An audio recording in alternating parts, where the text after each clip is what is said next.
Welcome to Recollections May Vary, a royal recap. In this week's wild world of the Windsors, there's really only one story in town. I'm Kinsey Schofield here with Kevin O'Sullivan.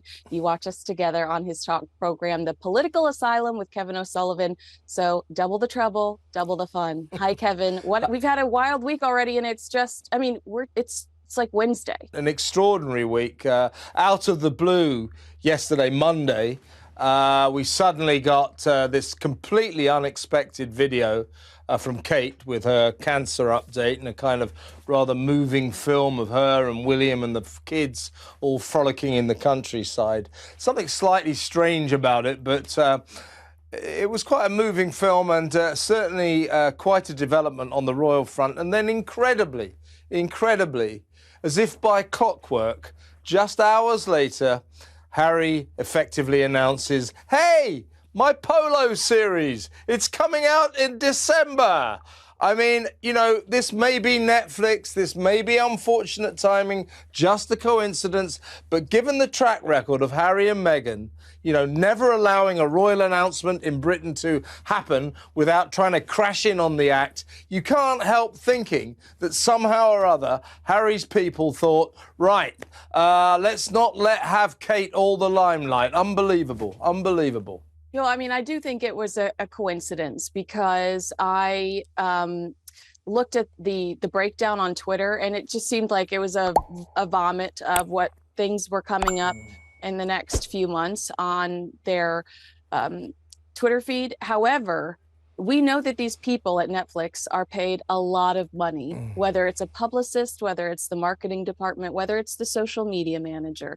These people are paid a lot of money to make Netflix look good. And it doesn't make Netflix look good to release this. It looks opportunistic to release this update hours after we received this surprise video, this beautiful video from the Princess of Wales. You know, and I imagine that Harry and Meghan are probably unhappy about that as well. But the tweet said, Polo is a new documentary series that follows elite global players and offers an exclusive behind-the-scenes look at the fast-paced world of the sport. From Archwell Productions and Boardwalk Pictures, premiering this December. Thanks, ChatGPT, for the beautiful description. I also imagine, just looking at the date, December, that this will premiere.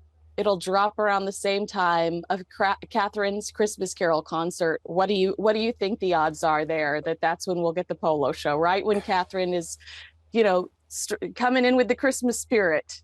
Yeah, I mean, in terms of this alleged coincidence with the announcement of the Netflix series Polo, just after Kate released her moving cancer video, I mean, perhaps it was an unfortunate coincidence, but, you know, and maybe Harry might see that it wasn't the greatest timing. No matter what the reason was, the timing was not good. I can't help feeling that Meghan probably would have quite liked it. I mean, she can't stand anything to happen in Britain with the royal family, as I say, without crashing in on the act going, what about me? I just made a great speech at Oprah's book club. Great. I mean, there's only about one thing in the world that I can think of as more boring than Oprah Winfrey's Montecito book club, and that's Harry's series on Polo come Christmas, which will come out in December. As I've said to you before, Kinsey, over in your fine country in America, you have baseball. And you have your football, American football, and you have ice hockey. Those are your sports, and they're great sports. Over here, we have our football, soccer. We have cricket. And basically, that's it. These are the sports. Guess what? Nobody gives a rat's backside about polo. And this is just a posh boy, Harry, going round talking to his posh friends about this awful sport, which is really boring to watch. I've told you before, I've seen it quite a few times when I was a young reporter. We used to have to get sent to the polo pitches in Britain, a place called Cowdray Park down near the south coast. When then Prince Charles used to play, and we used to have to go down there and see if he was hooking up with any girlfriends and that kind of thing. So I've seen a lot of polo, And I'm here to tell you, it is the most boring sport you'll ever watch in your life. I'm sure it's great fun to take part in, but as a spectator sport, doesn't even start. There is no interest in it, and the idea that somewhere or other this will be a smash hit for Netflix at Christmas, you can forget about that. And we already understand that, having seen the rushes, having seen the results of Harry's filming on Polo so far, Netflix executives have opined that this series is, and I quote, not expected to connect. The translation for that is, it's a flop, it's a dud. So it really won't work out for Harry, I don't think. Well, I also love animals, so I don't want to watch a bunch of grown men kick, and I'm worried about the animal aspect of it. How many people are going to watch this and think this seems kind of cruel? But it gives you an idea of Harry and Meghan's work ethic. That the reality is that I think that the intern at Netflix could have said, I don't think that this is going to connect with the American audience. Yeah. But Netflix was so desperate to get their money's worth out of Harry and Meghan that they pandered. They pandered to Prince Harry's interests, and there was an element of desperation that they would do this Polo show because they just want an ounce of authenticity out of Prince Harry, sincerity out of Prince Harry. They want to see anything real from this guy. So they gave him and his little ego this Polo show that ultimately will probably not move the needle. I mean, I can assure you, if the objective, return on investment wise, was to attract new subscribers, that's a big no. And I also just don't think during the holidays I want to sit around and watch a bunch of dudes hit a ball around, unless it's the NFL, and that is the American pastime, sitting around watching the Dallas Cowboys at Christmas. It's not watching Prince Harry play polo with douchey Nacho, who's plugging Meghan's dog biscuits during Trooping the Color. That's just not the vibe, Kevin. To steal Kamala's line, not the vibe. That's exactly right. And I can't take a guy called Nacho seriously, I'm sorry. But just before we get on to the show itself, you're right, Kinsey. The chink in my tough guy armour is I'm a great animal lover.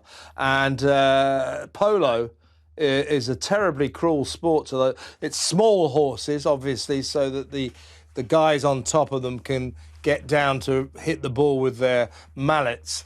So these are small horses with big guys on them, and the leg breaking ratio is extraordinary. It's a kind of a cruel sport, so that might bring that into focus, which won't reflect well on the series. But as you say, this is a minority interest sport, and they won't be able to make it look very good on screen. I mean, what mostly happens is just these guys just fall off all the time.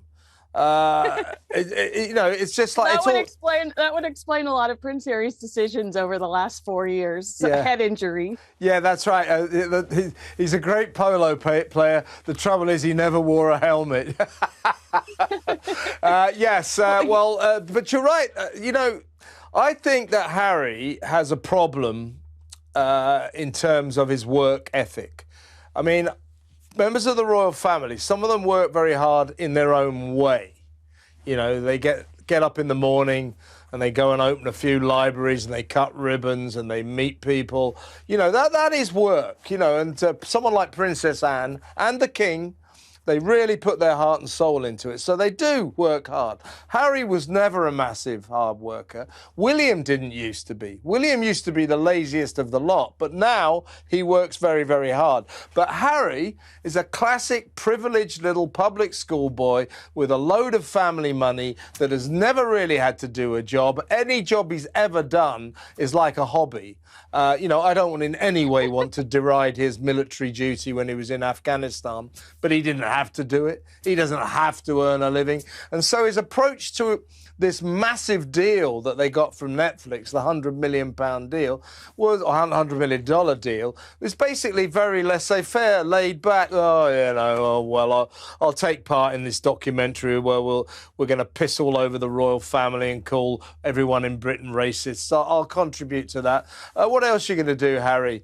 Don't know, really. Same with Spotify. He didn't do anything for Spotify. But I want to interview Trump, even though I insulted him when two pranksters convinced me that I was talking to Greta Thunberg. I want to talk to Putin. I want to talk to the Pope. Like, okay, you know, we're glad that you are keeping things realistic, Prince Harry. We're glad that you're reeling it in when it comes to reality. Really quickly, before we move on, because you talked about Prince Harry's work ethic and what he's good at. We're going to talk about some more fake royal tours here in a second. But let's talk about some of the criticism that the Princess of Wales and Prince William received for that video. Now, you said it felt a little weird. We've got Liz Jones with like a scathing article in the Daily Mail.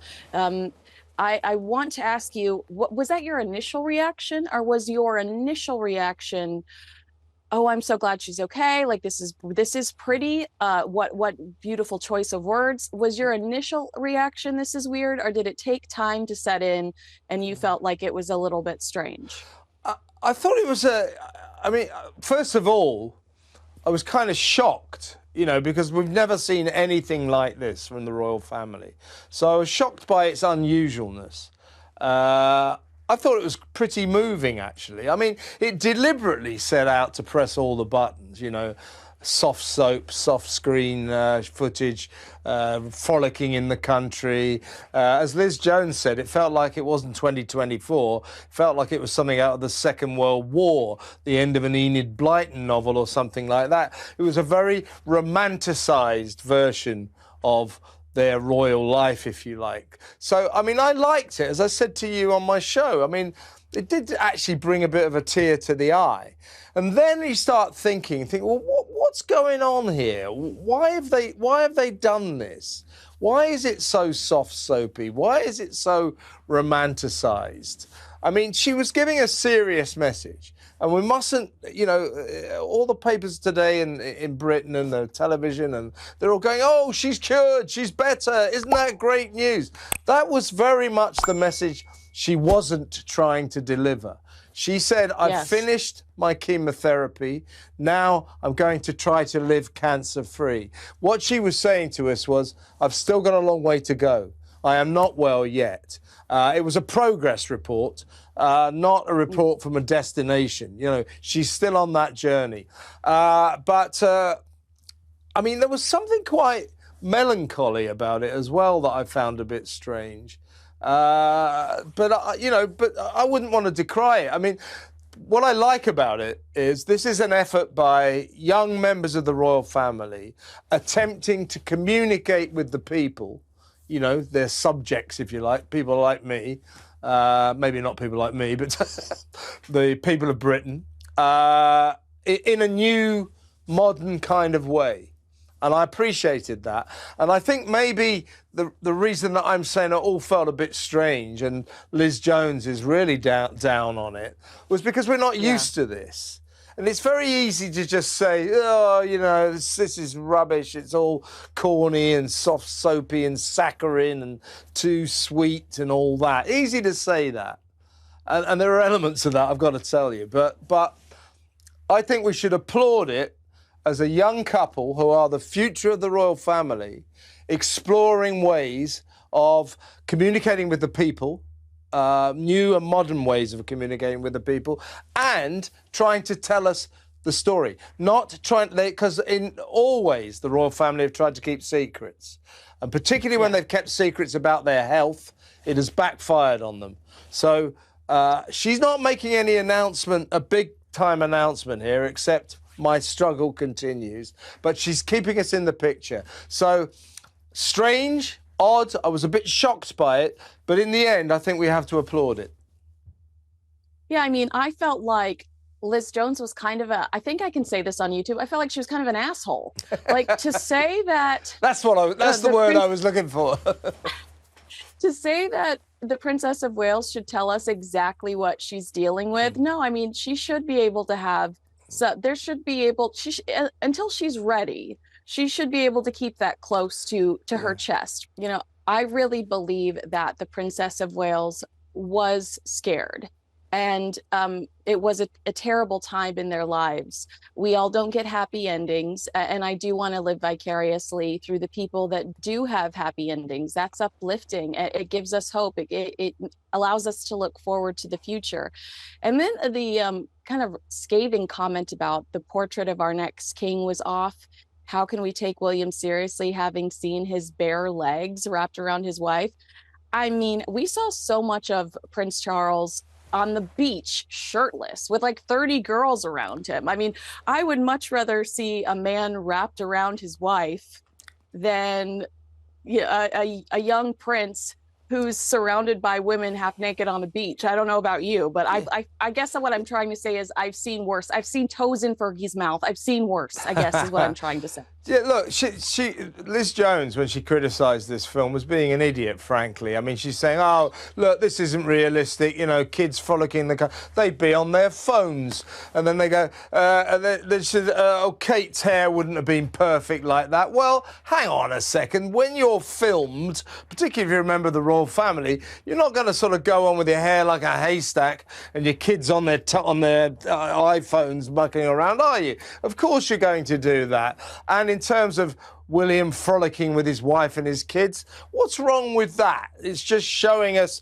a little bit of natural family life. Okay, a little bit augmented for the film, but I think that Liz Jones in particular was over critical. And as I say, I think she's shocked and unable to handle that shock that we got a very new form of the royal family communicating with us. And I think one of the reasons that Kate was so keen to do this is after the Photoshop scandal, where we didn't have any information and everything went viral and it all went out of control. And from that, I think Kate has learned the lesson, so has William. It's much better to keep the people informed, then you don't have this ridiculous empty speculation that doesn't reflect well on anyone. So all in all, I mean, I liked this video, but as I say, unusual. Yeah, that and to your point, the Kate photo scandal is exactly why I would bet $1 million that her children do not have access to cell phones. Her children have no reason to have cell phones. They're young. Their family has so much drama around them. I wouldn't allow my kids to have access to Google unsupervised. Absolutely not. And, you know, pray for Lily and poor Archie when they do, because they're going to find out that they have a grandpa named Thomas Markle that would love to meet them. I thought of that. Let's head over to Harry's 40th birthday party. Getting mixed messages here. Prince Harry turning 40 this year. I know it's frightening to think about. This is a man that only learned how to pay his phone bill 4 years ago. Page 6 reporting that Meghan's going to throw him a big blowout Hollywood party with all of the celebrities around the neighborhood. But Daily Mail, hello, now reporting that Harry will reportedly celebrate in Montecito with Meghan and their 2 children, very low key, and then enjoy a weekend getaway in the mountain with his closest friends. I mean, show them to me. Who are they? I think that he probably will spend it low key. I don't think he has a lot of friends left. And you know, how sad, because if you think back to his 30th birthday party, everybody was in tuxedos. Prince William threw him an amazing party with all of his closest friends there. King Charles, Prince Charles at the time, provided tons of champagne from Highgrove. I mean, it just seems like, what a bummer. Well, this 40th birthday will be a sort of stark experience for Harry, and it will bring home to him and the rest of us just what he's left behind. You know, a sort of little party in Montecito with the kids. I suppose that's fairly normal. I think that this weekend in the mountains with friends is interesting, insofar as I suspect he'll fly friends over from Britain. He is reconnecting more and more with his old mates back in the home country. And I think he's missing his drinking days, you know, with the lads and all that. I think he feels a bit trapped in Montecito. And in terms of some kind of big Hollywood party, I mean, who would go to it? Who would go to it? I mean, you know, I don't, God knows. I suspect that the thing Harry is looking forward to the most will be going to the mountains, probably Aspen or someone like that.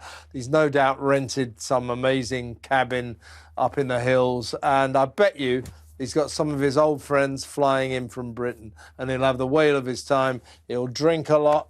And it'll be just like the good old days when he was fun before he became a pompous, preachy bore. Well, that actually does sound amazing for him, because I imagine he doesn't wear the pants in his family, and it might be nice to get away and to escape the constant nagging, the constant correction. Because if you look at his sense of humor, if you look at his behavior before Meghan Markle, he's a completely different person. And his old friends have talked about spending the weekend with her at one of the estates and her scolding them for some of their jokes. And what a bizarre situation to be in, because this is your friend who you've known for 20 years, and now this new woman shows up and is telling you that you're inappropriate, your sense of humor is inappropriate, and she's one person in the room is offended, so everybody has to change course. I mean, that sounds like a miserable experience. So hopefully Prince Harry does have a fun 40th, and once he sees and once he feels, you know, being around some of his old friends, you know, it might change his perspective on things going forward. Yeah. I mean, the thing about Meghan is, you know, it's never going to happen, but please, can I never spend any time with her? Because she's so judgmental, so psychobabbly, so dreary. Every time she opens her mouth, you just want to fall asleep. And there's something sanctimonious and superior. And as you say, you know, like admonishing people because they've made the wrong kind of jokes. Do me a favour. Who do you think you are, Meghan Markle? You're just a sort of cable show actress who used to be a hostess on a game show in a pair of high heels and a miniskirt. So don't you lecture me about what is right and what is wrong to say, because if I want that kind of advice, I think I'll go to someone else. Thank you very much.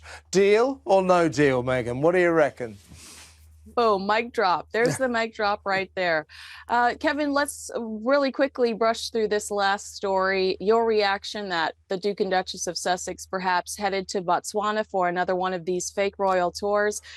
I think inevitably countries are going to see them as a liability PR-wise. They are going to look at the cost of Colombia. They're going to look at some of the headlines generated out of Colombia, and they're going to go, do we want this kind of negative attention? Do we want people asking questions about our finances internationally as a country and how much money we're frivolously spending on these two influencers to come over here? I just don't think that this tour guide, this tour strategy is sustainable, knowing the kind of negative attention it often attracts. Well, I don't know what the countries get out of it. And I certainly don't really understand what Harry and Meghan get out of it.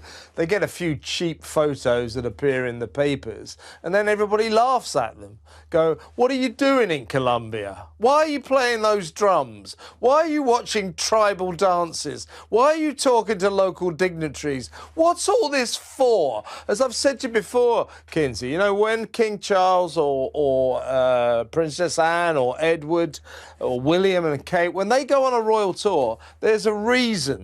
It's diplomacy. We are building relations, diplomatic relations with whatever nation they are visiting. It results in a real boom in trade. So it's about trading between the two countries. It's about diplomatic relations between the two countries.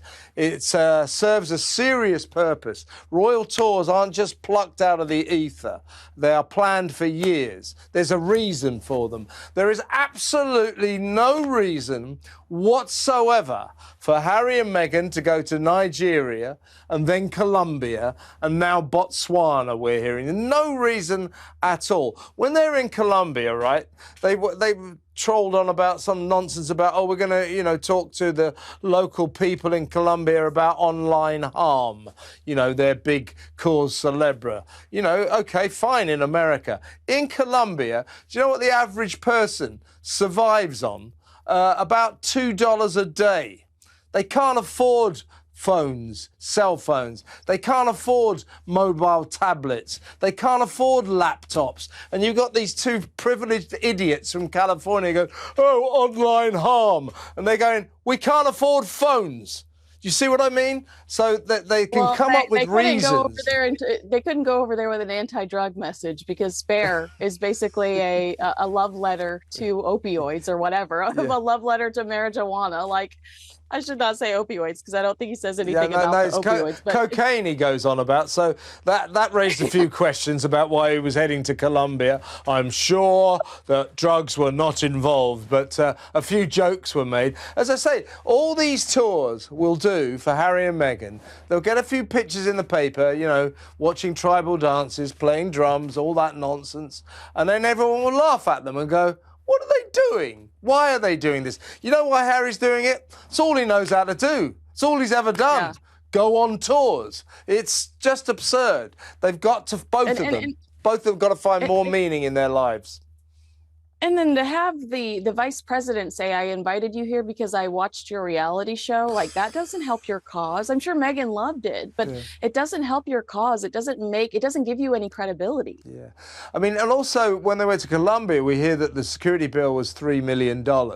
Now, varying reports, a lot of politicians in Colombia very upset, saying, look at all the money we wasted. Then there was a report saying that actually Harry and Meghan paid for that security. We haven't quite got the full story yet. Frankly, I kind of doubt that they paid $3 million for their security.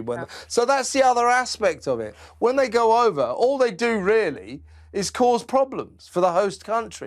It's a very strange path forward for them, as I say, with their Netflix deal, no doubt, almost certainly ending next year.